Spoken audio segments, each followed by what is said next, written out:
ರಾಜ್ಯದಲ್ಲಿ ಅದರಲ್ಲೂ ಬೆಂಗಳೂರಲ್ಲಿ ಕೆಲ ದಿನಗಳಿಂದ ನಿರಂತರ ಮಳೆಯಾಗುತ್ತಿದ್ದು ಹಲವು ಅನಾಹುತಗಳು ಸೃಷ್ಟಿಯಾಗಿವೆ. ಜನಜೀವನ ಸಂಪೂರ್ಣ ಅಸ್ತವ್ಯಸ್ತವಾಗಿದೆ. ಈ ನಡುವೆ ಸಿಲಿಕಾನ್ ಸಿಟಿ ಸೇರಿ ರಾಜ್ಯಾದ್ಯಂತ ಇನ್ನು ಒಂದು ವಾರದ ಕಾಲ ಮಳೆಯಾಗುವಂತ ಸಂಭವವಿದೆ ಎಂದು ಹವಾಮಾನ ಇಲಾಖೆ ಮುನ್ಸೂಚನೆ ನೀಡಿದೆ.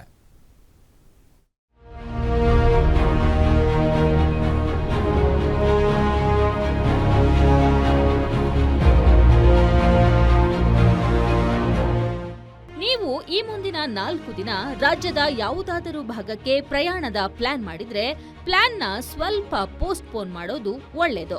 ಯಾಕಂದ್ರೆ ಮುಂದಿನ 1 ವಾರ ಬಿಟ್ಟು ಬಿಡದೆ ನಿರಂತರ ಮಳೆಯಾಗಲಿದೆ ಅಂತ ಕರ್ನಾಟಕ ರೈನ್ ಫೋರ್ಕಾಸ್ಟ್ ಇಲಾಖೆ ಎಚ್ಚರಿಕೆ ನೀಡಿದೆ.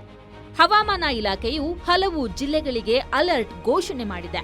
ವಾಯುಭಾರ ಕುಸಿತ ಹಾಗೂ ಚಂಡಮಾರುತದ ಪ್ರಭಾವ ಹೆಚ್ಚಾಗಿದೆ. ಹಾಗಾಗಿ ದೇಶದ ಬಹುತೇಕ ಕಡೆಗಳಲ್ಲಿ ವರ್ಷಧಾರೆ ಮುಂದುವರೆದಿದ್ದು, ಇತ್ತ ಬೆಂಗಳೂರಿನಲ್ಲಿ ವಾತಾವರಣ ಸಿಕ್ಕಾಪಟ್ಟೆ ಕೂಲ್ ಆಗಿದೆ.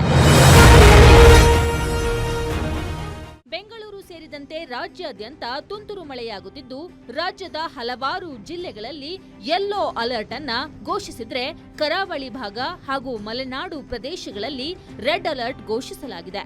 ಭಾರೀ ಮಳೆಯಾಗುವ ಸಾಧ್ಯತೆ ಇದ್ದು, ಮಳೆಯ ಜೊತೆಗೆ ಗುಡುಗು, ಮಿಂಚು, ಗಾಳಿ ಕೂಡ ಇರಲಿದೆ ಎಂದು ಹವಾಮಾನ ಇಲಾಖೆ ಮುನ್ಸೂಚನೆ ನೀಡಿದೆ.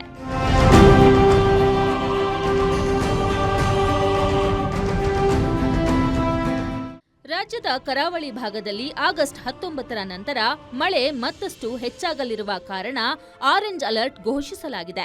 ಉತ್ತರ ಕನ್ನಡ, ದಕ್ಷಿಣ ಕನ್ನಡ, ಉಡುಪಿ, ಚಿಕ್ಕಮಗಳೂರು, ಹಾಸನ, ಕೊಡಗು, ಶಿವಮೊಗ್ಗ, ಧಾರವಾಡ, ಬೆಳಗಾವಿ, ಬೀದರ್, ಕಲಬುರಗಿ, ರಾಯಚೂರು, ವಿಜಯಪುರ, ಯಾದಗಿರಿ, ಬಳ್ಳಾರಿ ಜಿಲ್ಲೆಗಳಿಗೆ ಯೆಲ್ಲೋ ಅಲರ್ಟ್ ಘೋಷಣೆ ಮಾಡಲಾಗಿದೆ. ಉಳಿದಂತೆ ಬೆಂಗಳೂರು ಗ್ರಾಮಾಂತರ, ಬೆಂಗಳೂರು ನಗರ, ಚಿಕ್ಕಬಳ್ಳಾಪುರ, ರಾಮನಗರ, ಮೈಸೂರು, ಮಂಡ್ಯ, ಕೋಲಾರ, ತುಮಕೂರು, ವಿಜಯನಗರ, ದಾವಣಗೆರೆ, ಚಿತ್ರದುರ್ಗ, ಚಾಮರಾಜನಗರ, ಗದಗ ಜಿಲ್ಲೆಯಲ್ಲಿಯೂ ಹೆಚ್ಚಿನ ಮಳೆಯಾಗುವ ಮುನ್ಸೂಚನೆ ಇದೆ. ನಗರದಲ್ಲಿ ಎಷ್ಟೆಷ್ಟು ಉಷ್ಣಾಂಶ ದಾಖಲು? ನಗರದಲ್ಲಿ 25.5 ಡಿಗ್ರಿ ಸೆಲ್ಸಿಯಸ್ ಗರಿಷ್ಠ ಉಷ್ಣಾಂಶ, 19.6 ಡಿಗ್ರಿ ಸೆಲ್ಸಿಯಸ್ ಕನಿಷ್ಠ ಉಷ್ಣಾಂಶ. ಎಚ್ಎಎಲ್ನಲ್ಲಿ 26.9 ಡಿಗ್ರಿ ಸೆಲ್ಸಿಯಸ್ ಗರಿಷ್ಠ ಉಷ್ಣಾಂಶ,